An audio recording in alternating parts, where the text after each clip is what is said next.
Good morning. We are gathered in the name of the Father and of the Son and of the Holy Spirit here on Pentecost Sunday. I'd like to read just a little bit from the account that is in Acts chapter 2. Many religious Jews from every country in the world were living in Jerusalem. And when they heard this noise, the noise of the Spirit, a crowd gathered. But they were surprised because they were hearing everything in their own language. They were excited and amazed and said, "Don't all these who are speaking come from Galilee?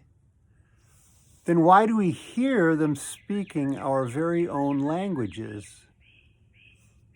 Everyone was excited and confused. Some of them even kept asking each other, "What does all this mean?" Others made fun of the Lord's followers and said, "They're drunk." Portions of the Pentecost reading. I left out the part about Elamites, Parthians, and all that. Pentecost Sunday. I mean, this is our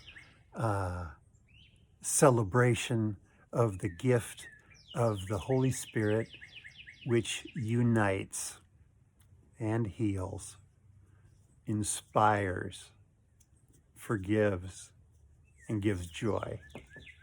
Yeah. Now, normally on Pentecost Sunday, we'll do things like wear red, and have some fun. I mean, sometimes there are balloons, sometimes there's even noise making, procession.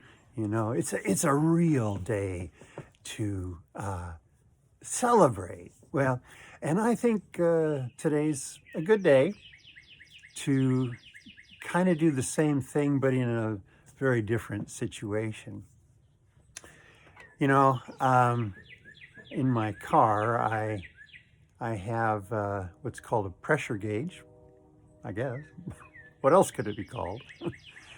And this little thing comes out and tells you how much pressure you have in your tires. So, okay. 41 million people out of work.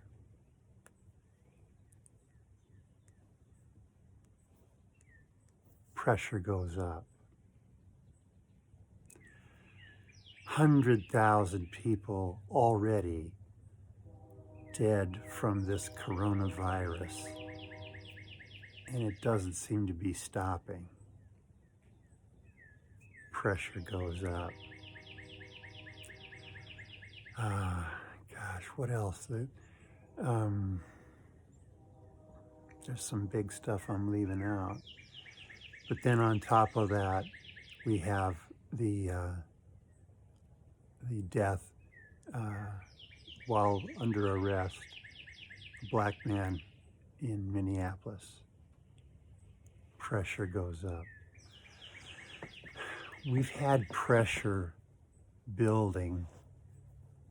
I think just about everybody realizes that.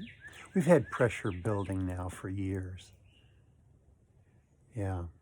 And now this incident has caused an explosion of anger, a release of pent-up feelings. And it's hard to know what to say to summarize the whole thing, the causes, the reasons, whatever. But I don't know that that's our job right now. I believe our job is to be the church, to be followers of Jesus, wherever we are, whoever we're talking with, to stay true to the church.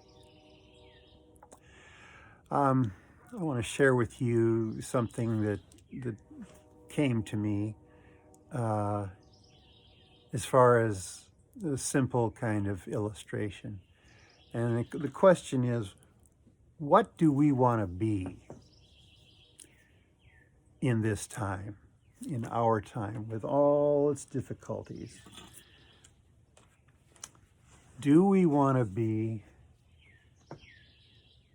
a rusty old hatchet, which is used to split and divide, even has a hammering?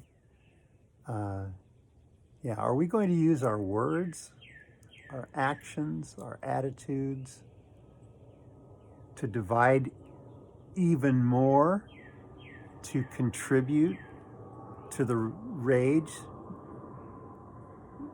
the feelings?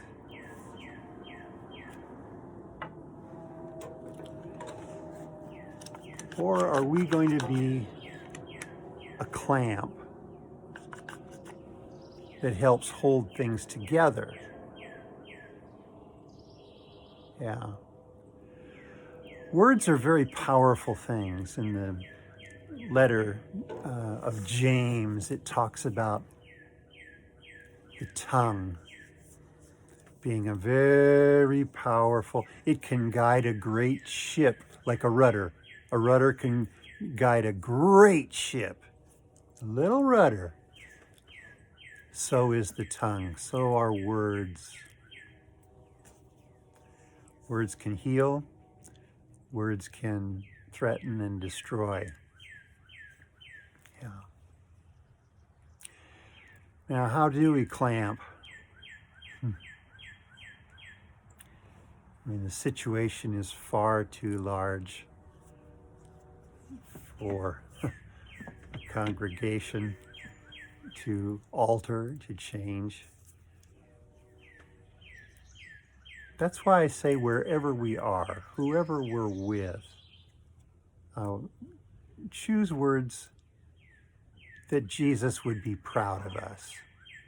See, this is where it comes down to. If we say Christ is at the center of our lives, this is one of those times when decisions are made. Are we going to be a clamp or a wedge? Yeah. And we are allowed that freedom of choice. But we have always before us Christ. He lived in violent times. And look how he walked. Yeah.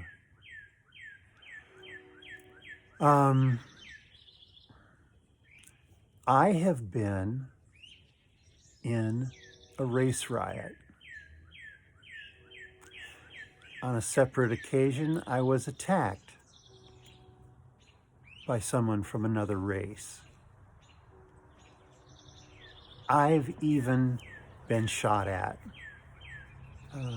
before by someone from another race.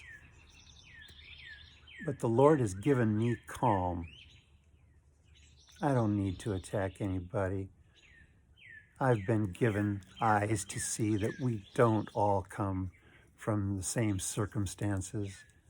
I can walk down the street as a person with this color, and assumptions aren't, well, maybe not too many assumptions are made about me. If my skin was much darker,